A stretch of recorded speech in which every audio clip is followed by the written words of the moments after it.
All right, folks, I want to welcome a new sponsor on the podcast, Therapy Notes. Therapy Notes is the highest rated electronic health record system that's specifically designed for behavioral health professionals. With over 1,100 verified reviews and an average customer rating of 4.9 out of 5 stars on trustpilot.com, Therapy Notes is the #1 rated EHR software that's proven to help automate your professional life. Billing, note-taking, scheduling, and telehealth have never been easier, with live telephone support available 7 days a week. Try Therapy Notes today with no strings attached. If you already use an EHR system, Therapy Notes can easily transfer your records safely and securely. Remember, telehealth is included completely free with every subscription, and there are always special discounts for nonprofits, students, and universities. Therapy Notes wants to personally thank you for making our world a safer place. Visit www.therapynotes.com and use promo code GUY, G-U-Y, that's me, for a 2-month trial absolutely free. Once again, visit therapynotes.com and use promo code GUY, G-U-Y, for a 2-month trial absolutely free. All right, folks, I want to welcome a new sponsor on the podcast, Therapy Notes. Therapy Notes is the highest rated electronic health record system that's specifically designed for behavioral health professionals. With over 1,100 verified reviews and an average customer rating of 4.9 out of 5 stars on trustpilot.com, Therapy Notes is the #1 rated EHR software that's proven to help automate your professional life. Billing, note-taking, scheduling, and telehealth have never been easier, with live telephone support available 7 days a week. Try Therapy Notes today with no strings attached. If you already use an EHR system, Therapy Notes can easily transfer your records safely and securely. Remember, telehealth is included completely free with every subscription, and there are always special discounts for nonprofits, students, and universities. Therapy Notes wants to personally thank you for making our world a safer place. Visit www.therapynotes.com and use promo code GUY, G-U-Y, that's me, for a 2-month trial absolutely free. Once again, visit therapynotes.com and use promo code GUY, G-U-Y, for a 2-month trial absolutely free. Trauma Therapist Podcast, Episode 13, Norway. Thanks so much for listening. Passion, dedication, and inspiration. If you're ready to hear inspiring interviews with amazing trauma therapists, this is it. Right here, right now. With your host, Guy McPherson. All right, folks, before we get started, I want to say thank you for all your support. This first week and a half of the podcast has been amazing. I want to say thank you to the United States, to Canada, to United Kingdom, to Ireland, to Germany, to Russia, to Slovenia, to Israel, the Netherlands, Australia, Turkey, and South Africa. You guys have been amazing. Your support has really inspired me and helped me to keep this thing going. I also want to say thanks to those of you who've gone over to iTunes and given us a 5-star rating and review. That's been awesome. For those of you who haven't yet done so, please head on over to iTunes, give us a 5-star rating and review to help this podcast continue to help raising awareness of trauma and really help trauma therapists all over the world thrive. Thanks again. Let's get started. All right, welcome to the Trauma Therapist Podcast. My name is Guy McPherson. This is the podcast where we interview master trauma therapists from all over the world to learn about what inspires them and the steps they've taken to become masters in their field. If you're a trauma therapist or if you're interested in trauma therapy, this is it. Today, I'm so excited to introduce my guest, Dr. David Grand. David, are you ready to go? I'm right here. All right. So Dr. Grand is a licensed clinical social worker with a PhD from International University. He's a writer, lecturer, performance coach, and humanitarian, famous for the discovery and development of the internationally acclaimed brain spotting method. Dr. Norman Doidge, author of The Brain That Changes Itself, says this of our guest: David Grand is one of the most important and effective psychological trauma therapists now practicing, and his development of brain spotting is a very important leap forward in helping people resolve trauma. All right, David, so just giving our listeners just a little bit about you. Take a moment, give us something personal about yourself, we want to get to know you, and then we'll head on over to the topic of trauma and what's going on with you. Okay, well, I'm a combination of different factors, and in the trauma field, sometimes we say parts, and parts can be having to do with our woundedness, but parts also have to do with our different sides of ourselves that are non-wounded and that are even healthy and very alive. And I'm a regular person. When I do therapy with people, they're not sitting there with somebody with a shrink mentality or attitude. I'm just there as a regular person. But at the same time, I'm sort of half scientist and half artist. And the scientist in me is always looking to understand on a fact-based basis, what's going on, where things are coming from. And the main fact basis I use is the brain and the body and neurobiology. The artist side, for me, I happen to be a writer and a playwright, and I work a lot with actors and singers. But for me, while I'm doing my work and even while I'm developing new theories, it's also very much a creative process. So my scientist and my artist sort of work together to help people to heal in my office, and also help me to develop brain spotting and to continue developing brain spotting. Awesome. That's awesome. That's really exciting to hear, too, that the artist and the scientist coming together. And I'm excited to kind of delve deeper into that. I know you've got a lot of resources, a lot of kind of roles, if you will, that you're really interested in. But let's kind of transition and get to our next topic, which is a quote. This podcast is really about getting to know master trauma therapists with the goal of inspiring other clinicians. In order to do that, we want to get to know you, find out what's inspired you, share with us a quote or a mantra, something that's inspired you or guided you throughout your journey, your professional or personal career. Well, most recently, the quote is, "It's all brain stuff." In other words, everything that goes on has to do with the brain. And back when I was trained in the 70s and 80s, we didn't really think brain. We thought the mind. But now I think brain all the time. But the other quote is, "You don't have to know what it is to know that it is." In other words, just because you don't understand something or don't know where it's coming from doesn't mean you can't work with it. And that goes back to it's all brain stuff also, because the brain is so complex as to be infinite and to be infinitely mysterious to us. So what I've really learned, in my decades of practice and developing practice further, is that most of what we think is going on is not really going on because we don't have access to it, or we don't have direct access, but that doesn't mean that we can't work with it. So that's that second quote. You don't have to know what it is to know that it is. Okay, so let me ask you to break that down just a little more, and how has that kind of resonated with you personally? Obviously, the listeners are making the jump right away to brain spotting because you mentioned the brain, but get more specific with us. You don't have to know what it is to know that it is. How has that kind of impacted you specifically? Well, I have a good memory, and I remember what it was like for me to be a graduate student and to be a learning or a psychotherapist in training. And, in supervision, I'd ask my supervisors, well, what is it that we do? And how do we know what to do? And way back then, this was in the mid-'70s, and into the late '70s, they gave, most of them, the wise ones gave me answers that really didn't satisfy me at the time, Right. which is that, you really,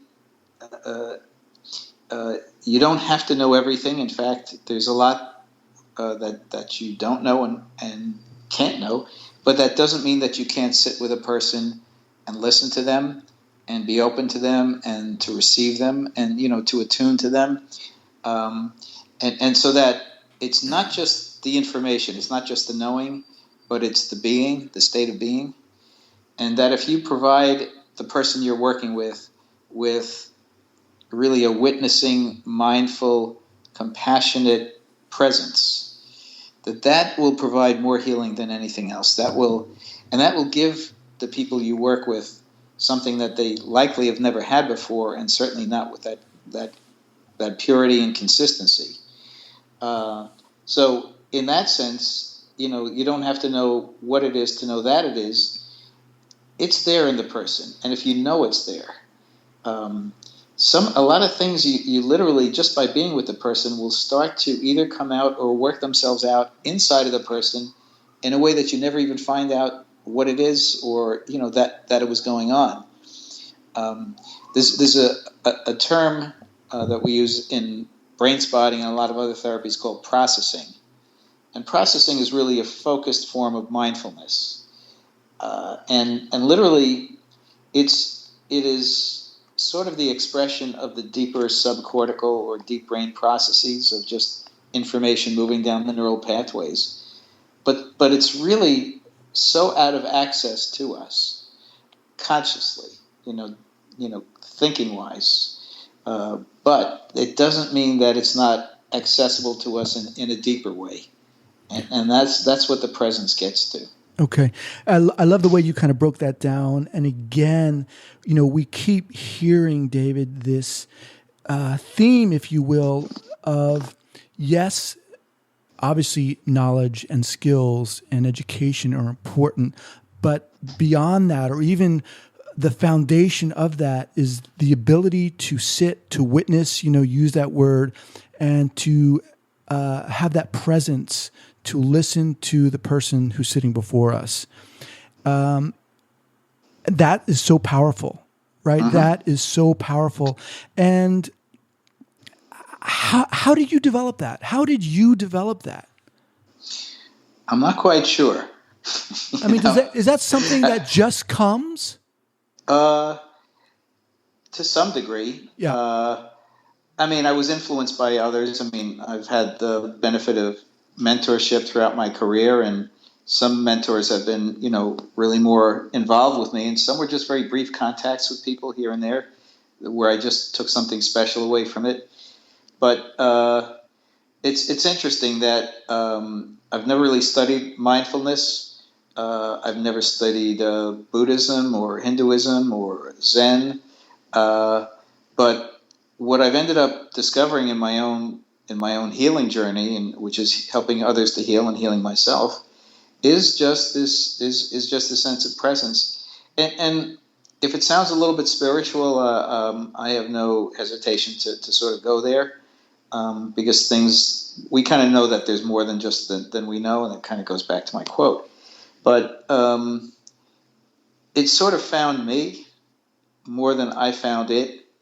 And it's hard to articulate it beyond that. But basically, everything is always in process. Nothing stays the same. Everything's moving. When we look at a river, we can see that very obviously. But if you look at a mountain, you can't see that it's moving, and it just looks like it's there, and it's been there forever, and it will be there forever. But if you go to the Rocky Mountains, there are plenty of places where you can find fossils and shells and so on that tell us that it was at the bottom of an ocean or a vast sea. And I believe it's called the Bonneville Sea. That hundreds of millions of years ago, the West, before the uplift, was covered with water, and then it slowly came up, because everything in physics and nature and life is always changing. Nothing stays the same. So I guess if you really are open to things, and if you're really observing and curious and even fascinated, you'll find that things are changing all the time, and you'll find that whatever you think is can't really be what it is, because you're learning more and discovering more in your journey as a person and as a healing therapist, all the way through. I mean, I've been doing this work. I just passed my 38th year as a therapist. So a lot of it is just really life and experience and wisdom. but being open and being curious. Right. I mean, beautifully said. And I mean, I just hear the breadth of experience, of compassion in your voice, and it just seems to me that you bring that wealth of presence and fascination and curiosity to the work you do, and I'm sure our listeners are picking that up as well. Awesome. Let's move on to our next topic, which is, and I'm really excited to get into this with you specifically, is specialization of trauma, how you got here. This podcast is about highlighting your journey, to become a master therapist in this field. People get into this field, the specialization of trauma, for a variety of reasons. For me, again, had to do with my brother being in the special forces, returning from war with PTSD, and me not knowing what to do, so excited to talk to him, engage him, and him not wanting to deal with it at all, and really me screwing it up, pressuring him to do it. Tell us a story, David. Break it down for us. What got you into this specialization, this field? Okay. Well, it's not a one-part story, but my original training after graduate school was psychoanalysis, and it was a full analytic institute, and I was in analytic supervision and my own analysis. And analysis, although there are pluses and minuses to it, and there's a lot of critique about it, holds a great deal of wealth of wisdom to it. Freud in his journeys actually discovered trauma. I mean, he wasn't the only discoverer. You go back to Janet and other great forerunners. He discovered trauma, and he went into it. And at a certain point, he started to back off from it and go away from actual trauma to fantasized trauma. But it was still there in my original trauma studies. But I'll be honest with you, going back to the 70s and 80s, there was very little traumatology around, very little coursework. You could go through graduate school and even postgraduate training and never take a course in trauma. But what happened actually is in the early 90s, I studied EMDR. And EMDR, again, which is a very powerful and effective technique in other ways, in some ways, but in other ways has certain problems at the same time. When I brought it back to my practice and I started using it, I started to see not only amazing healing happen, but I started to see some amazing decompensation or destabilization happen. And what I discovered from this is that there were a lot of my clients who were much more traumatized than I knew, which was a real eye-opener for me. I even had a couple of clients who really went into crises that lasted 6 months and needed tremendous amount of extra help during that time.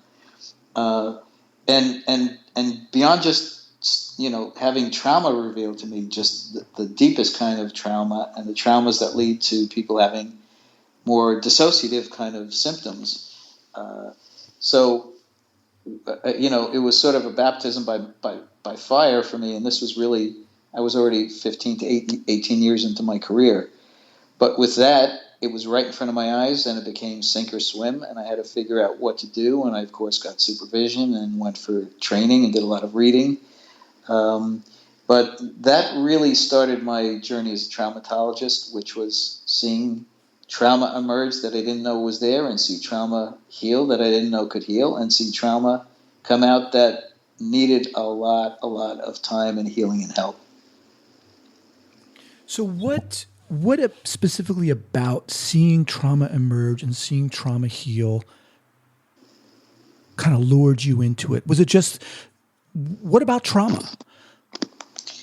Why? Well, go ahead, I'm sorry. I was just going to say, why trauma? Well,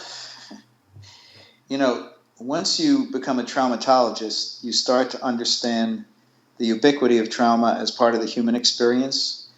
And trauma starting pre-verbally in the first few years of life. For me now, I couldn't be a therapist without knowing about trauma and knowing what it is and when it starts and how it's just part of the human journey, as well as how it imprints certain people even more than others who have more severe traumas, more repeated traumas, especially in the context of abuse during childhood. But it really kind of revealed to me a lot of things that I intuitively knew before, but then now I started to informationally learn.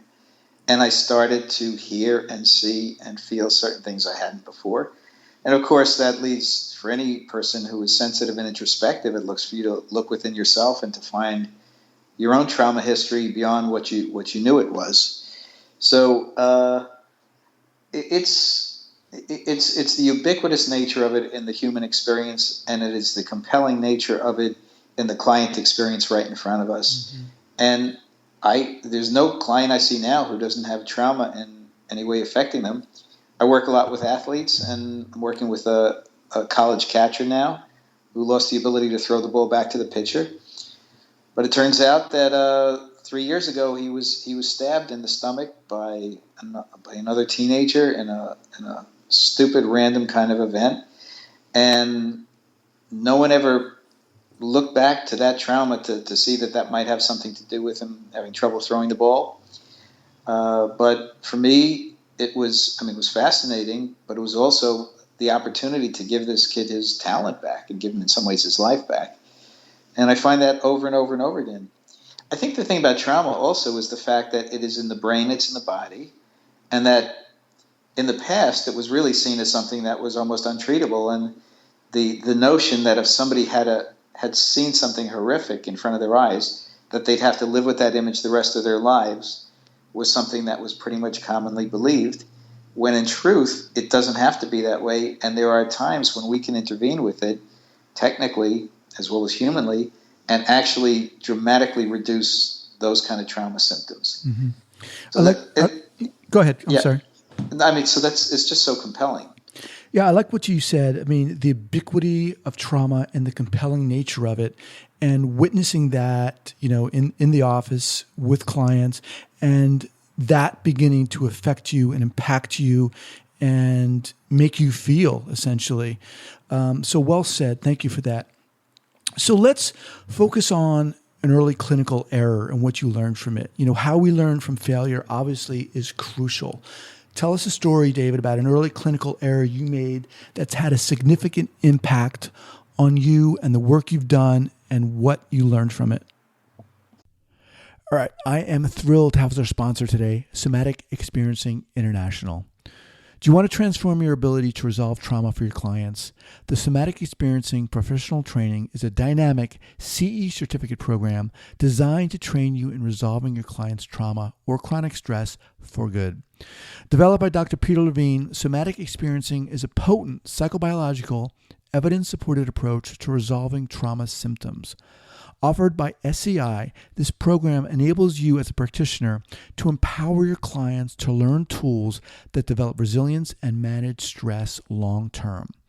SCI's educational model is highly experiential and offers you skills that can be quickly integrated into your professional practice. As a Trauma Therapist podcast listener, I am very excited to offer you complimentary access to SCI's basic webinar. Visit traumahealing.org/trauma therapist before November 30th, 2021 to redeem this offer. Once again, visit traumahealing.org/trauma therapist to get access to SCI's basic webinar. I want to thank our sponsor for this episode, June's Journey. One of the things that's become really important to me, especially this past year, has been downtime and how I use my downtime. I recently discovered June's Journey. It's one of those games, those video games that you use on your phone that's really helped me relax. The game's a mystery game where you kind of become the detective. And this game has over 30 million global downloads. And that's for a reason. It's really fun. The game takes you through these different scenes where you have to find these different clues. So you find these different objects. And once you find these objects, it could be like a key or a potted plant or whatever, and you click on them, and then that immediately kind of removes that clue from the scene. It kind of clears it from the scene. And so you have to rely a lot on your memory, and as you find these objects, you move forward in the game, you progress in the game, and it's this kind of really great sense of accomplishment. So if you're looking for a way to relax and to decompress and to feel good about yourself, honestly, check it out. Check out June's Journey for free today. It's on the Apple Store, Apple App Store, or Google Play. Once again, June's Journey. Check it out on the Apple App Store or Google Play. I want to thank our sponsor for this episode, June's Journey. One of the things that's become really important to me, especially this past year, has been downtime and how I use my downtime. I recently discovered June's Journey. It's one of those games, those video games that you use on your phone that's really helped me relax. The game's a mystery game where you kind of become the detective. And this game has over 30 million global downloads. And that's for a reason. It's really fun. The game takes you through these different scenes where you have to find these different clues. So you find these different objects. And once you find these objects, it could be like a key or a potted plant or whatever, and you click on them, and then that immediately kind of removes that clue from the scene. It kind of clears it from the scene. And so you have to rely a lot on your memory. And as you find these objects, you move forward in the game, you progress in the game, and it's this kind of really great sense of accomplishment. So if you're looking for a way to relax and to decompress and to feel good about yourself, honestly, check it out. Check out June's Journey for free today. It's on the Apple Store, Apple App Store, or Google Play. Once again, June's Journey. Check it out on the Apple App Store or Google Play. All right, I am thrilled to have as our sponsor today, Somatic Experiencing International. Do you want to transform your ability to resolve trauma for your clients? The Somatic Experiencing Professional Training is a dynamic CE certificate program designed to train you in resolving your client's trauma or chronic stress for good. Developed by Dr. Peter Levine, Somatic Experiencing is a potent psychobiological, evidence-supported approach to resolving trauma symptoms. Offered by SCI, this program enables you as a practitioner to empower your clients to learn tools that develop resilience and manage stress long term. SCI's educational model is highly experiential and offers you skills that can be quickly integrated into your professional practice. As a Trauma Therapist podcast listener, I am very excited to offer you complimentary access to SCI's basic webinar. Visit traumahealing.org/trauma therapist before November 30th, 2021 to redeem this offer. Once again, visit traumahealing.org/trauma therapist to get access to SCI's basic webinar. Well, and this goes back to my early EMDR days. There was a client who I had worked with her for about 3 years, and she was making good incremental progress. And I knew she had a trauma history, but when I did EMDR with her, literally what I discovered is that she had bipolar disorder.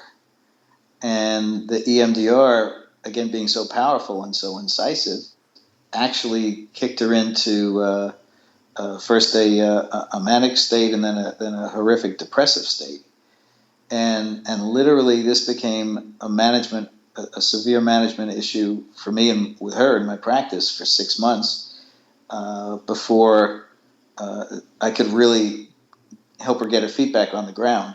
So the mistake in this case was at least twofold. Number one was not diagnosing her properly.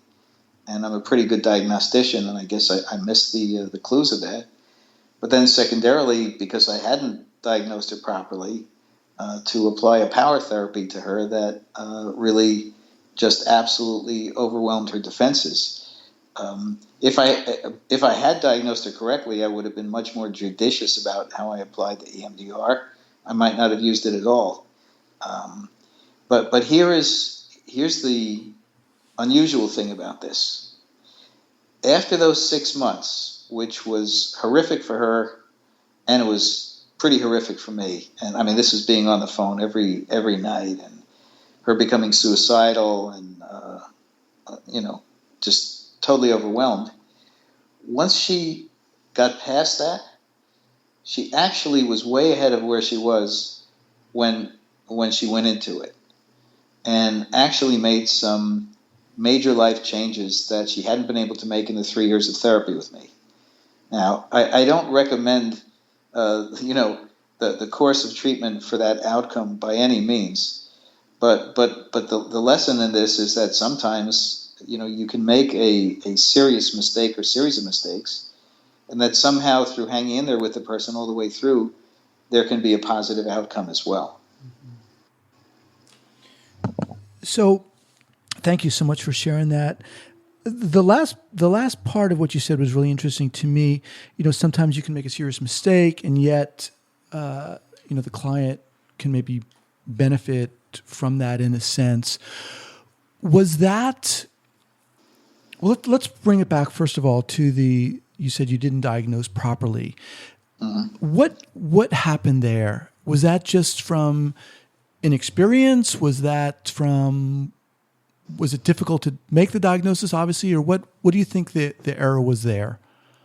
I think when we make an error, it's never because of one factor. I think it's a confluence of different factors. I have to admit that I was not as good at diagnosing bipolar as I was other conditions. I didn't have enough experience with it. That would be probably the primary thing. Right. But secondarily, she had a concurrent dissociative disorder. So the nature of her dissociative defenses were such that they were pretty, comprehensive and powerful.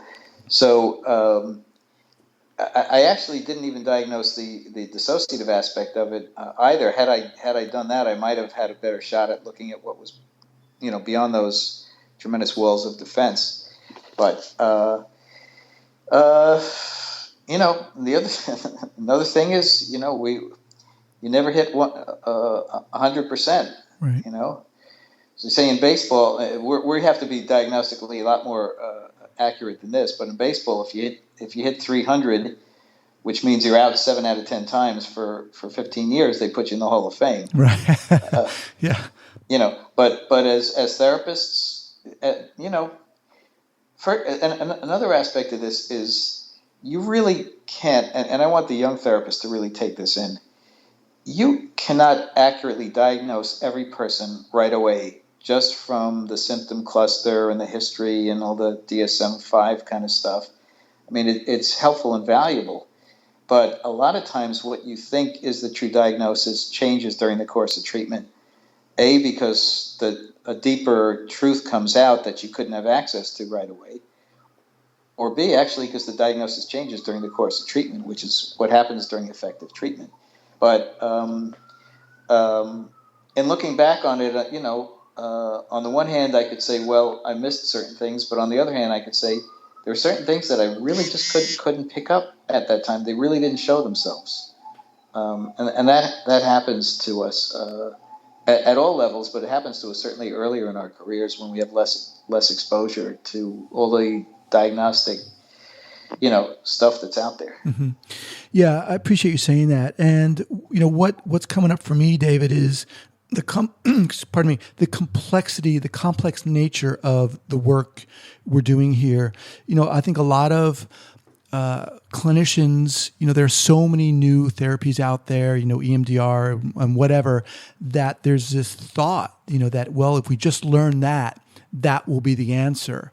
And I think what you've shared with us is, how challenging this work can be and how attuned and aware we have to be to our own presence, right? It kind of continually comes back to that, and taking the time to sit with our client and not think that we know everything right away.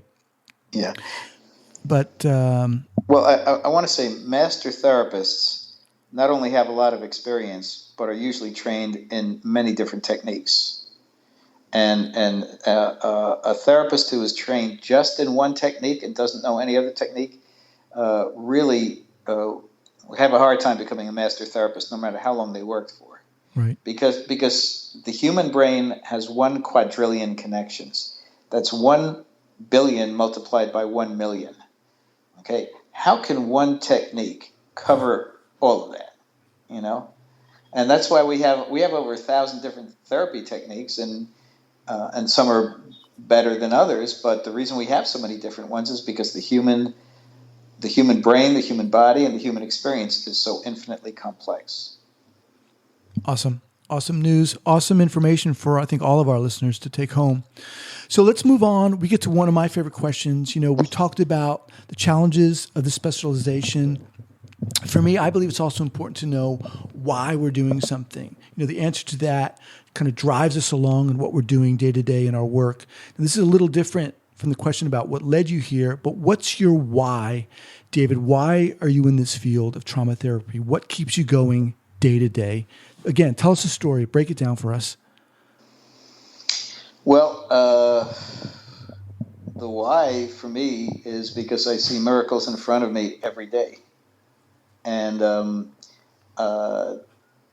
I see things happen that are not supposed to happen. And I have clients come to me who've been to other therapists, sometimes many therapists, sometimes for long periods of time, and that I'm able, with my experience and with the tools I have from the technique that I've developed, to see change happen right in front of my eyes. One of the issues we have as trauma therapists is the vicarious or secondary exposure to the trauma, and that does affect us. And people will say to me, "Well, how can you handle hearing all that stuff?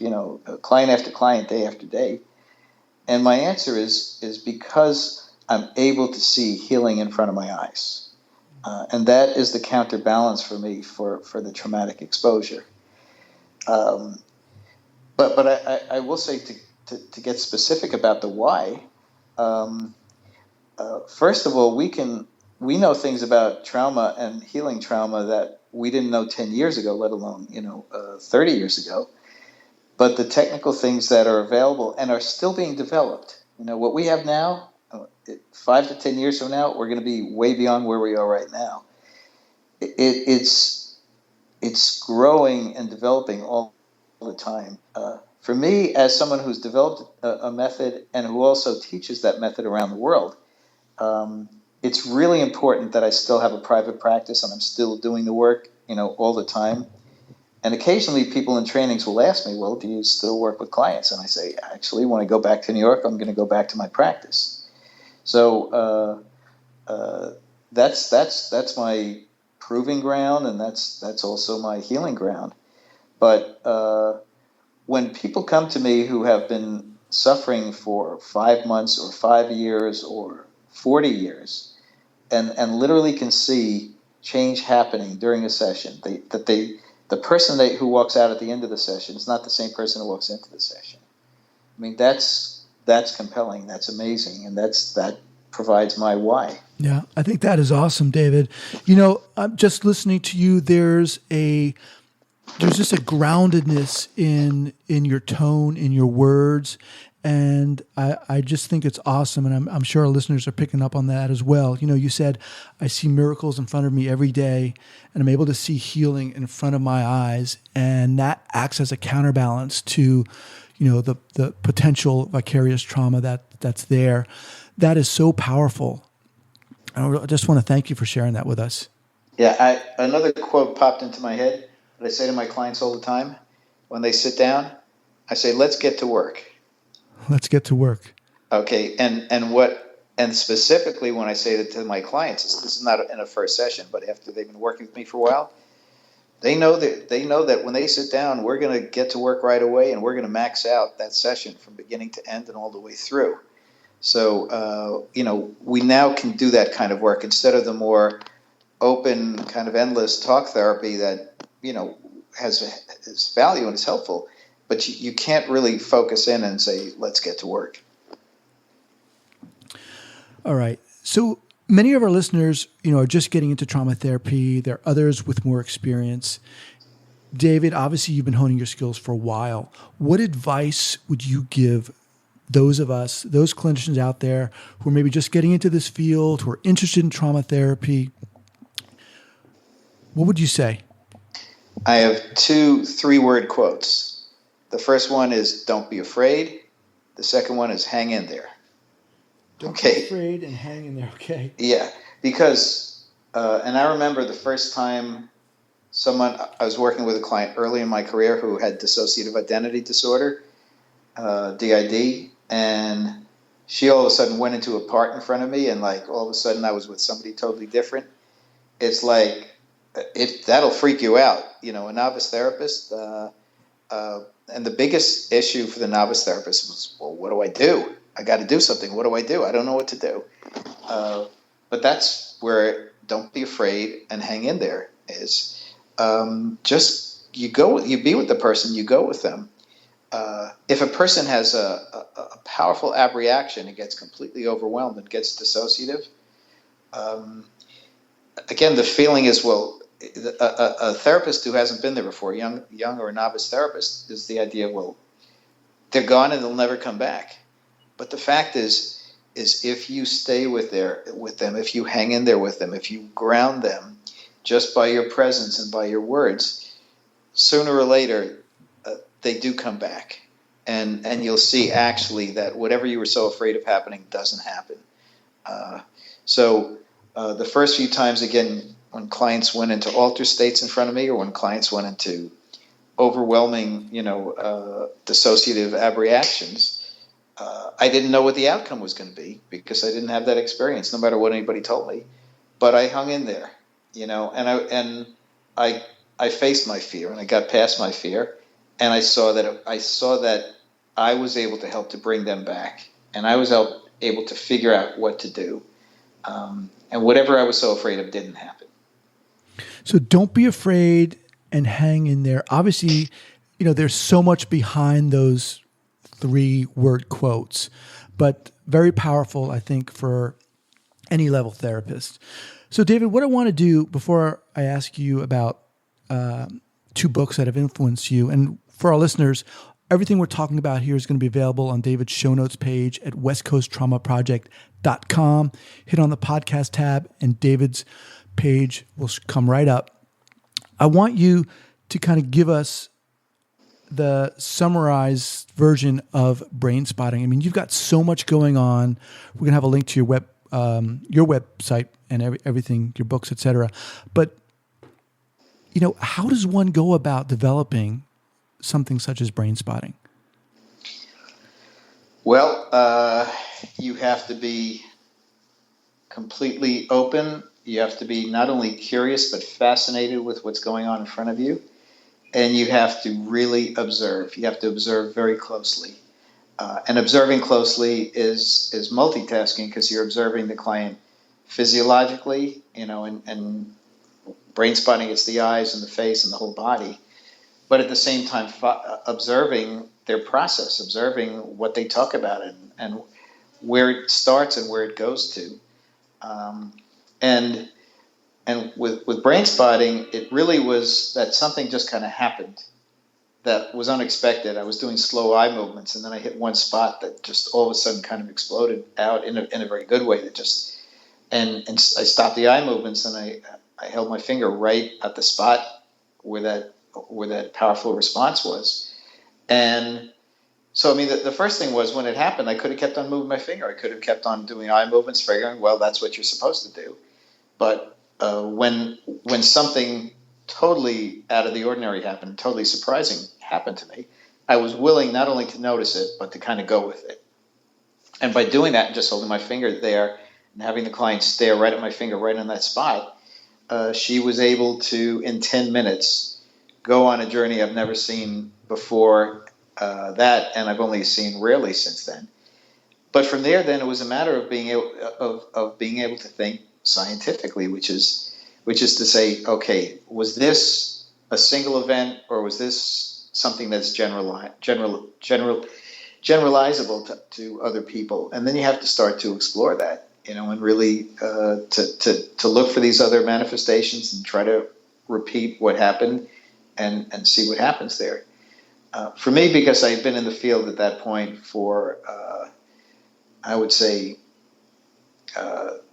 28 years, 27 years, I had a lot of experience and I had a lot of exposure, and I'd learned not only EMDR, I learned somatic experiencing on top of psychoanalysis and other techniques as well. So the question that hit me was really a scientific question, which is this a new paradigm, or is this just another version of an existing paradigm? And I tested it out, with client after client, and then taught it to some other therapists, or showed it to some other therapists, and they tried it out too. So we started to see the universality of this response and this way of accessing deep into the client's brain and body.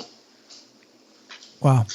So we're going to link up to your book, Brain Spotting, in the show notes page. And thanks so much for taking the time to do that. So can you recommend 2 go-to books for our listeners which have had a major impact on the work you do? Mm-hmm. Well, I'm going to give 2 books, but before that, I'm going to go back to my analytic days. Freud was the father of modern psychology, and there is a vast amount of information in his writings. His collected works I think there's 21 volumes. It's amazing. The most challenging of his works, and I think that the most valuable of his works, is the interpretation of dreams. And I'd say that's worthy to be read, whether or not you are a psychoanalyst or whether you're even interested in psychoanalysis, because there's a treasure trove of information there. And that's not a quick, easy read. You got to really work your way through that. But coming up to some more, modern day books, most of my reading is in books that have to do with the brain, and Robert Scare's book, The Trauma Spectrum, which really looks at trauma from a neurobiological point of view, and sees a lot of physical conditions like whiplash and other things, and shows how it's directly linked to early traumatic experiences that a person has had, whether they get over whiplash or not, and whether they get a very bad case of it or not. I mean, this is sort of the link into it, but there's, because we not only work with emotions, we work with, body experience for a client. This book provides a great linkage with that. So it's, The Trauma Spectrum by Scare, Scaer. And another one, which is a breakthrough book, is by Norman Doidge. You quoted him at the beginning. But the Brain That Changes Itself. This is like one of the masterworks on neuroplasticity. Neuroplasticity meaning the brain's capacity to change itself and to change throughout life, which we used to think was not possible. But what he does in this book, he recounts, at least 12 or 14 different people who had profound issues that were neurologically based, whether it was psychological or physical, that were able to, through the right kind of treatment, and not just psychotherapeutic treatments, but sometimes physiological treatments, to literally overcome certain things, certain conditions, certain symptoms that are not possible to be overcome, or at least were thought that way. So what his book, Doidge's book reveals is the kind of changes that are possible for people, which gives us a lot of information about the brain and about neuroplasticity, but also gives us a lot of information about the potential for change that goes beyond our expectations. Okay, so we've got Freud's interpretation of dreams, Robert Scare's The Trauma Spectrum, and finally Norman Doidge's Brain That Changes Itself, The Brain That Changes Itself. David, we're going to be providing links to all of these at your show notes page at westcoasttraumaproject.com. I'll have your book linked up there. I know you have DVDs. We're going to link up to those. Before we close out, I want to say earlier on in the interview, you kind of drew upon a metaphor of the mountain and the river. And as you've been talking, that has kind of kept coming up for me in the words you've used, in your presence, the way you speak. There's just this strong confidence that, comes through. I want to thank you so much for taking the time to do this. It's been awesome, and I'm sure our listeners have really appreciated it as well. Thanks again, and we will speak soon. Thank you, Guy. Hey, folks, thanks so much for listening. I want to invite you to head on over to our website, westcoasttraumaproject.com. Jump on our email list, and you'll have free and immediate access to a 3-part PDF series I put together, Intro to Trauma Training. Check it out, West Coast Trauma Project. traumatherapistnewsletter.com. Thanks again.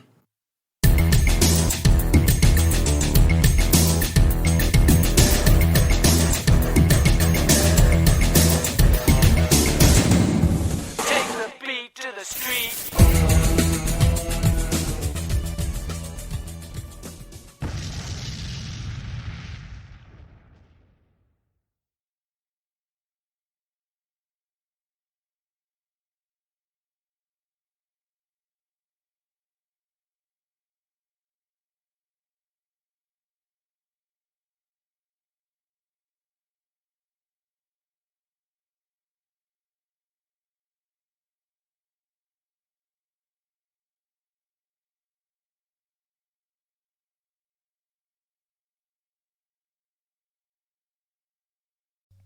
All right, everyone, before we get started here, I want to let you know that the Trauma Therapist newsletter has launched. When I first started the podcast several years ago, I was commuting, driving, spending so much time driving, thinking about my clients, wondering what the heck I was doing, realizing I didn't know what I was doing, but I was always listening to podcasts, and not just mental health podcasts, but other podcasts, but about people doing incredible things. And it really inspired me to get the podcast going, to get Trauma Therapist Project going. And I want to bring that excitation, that excitement to the Trauma Therapist newsletter, which is why each month, not only will you get delivered to your inbox information on books and articles and workshops and different modality each month, things that are happening in the news of trauma, conferences, events, schools and programs, but also in my favorite section, the Incredible People section, where we highlight each month a few people in this field who are doing amazing things, because it's not just what you know, right? It's also about being inspired to be who you are, to be authentic, to be genuine, to be vulnerable. And I hope, my hope is that through this Trauma Therapist newsletter, again, not only will you be informed and hopefully educated, but inspired to keep doing what you're doing and to be the best you that you can, which in turn will help you be the best therapist you can for those people who have been impacted by trauma. I invite you to become a subscriber today by going to the traumatherapistnewsletter.com. That's the traumatherapistnewsletter.com.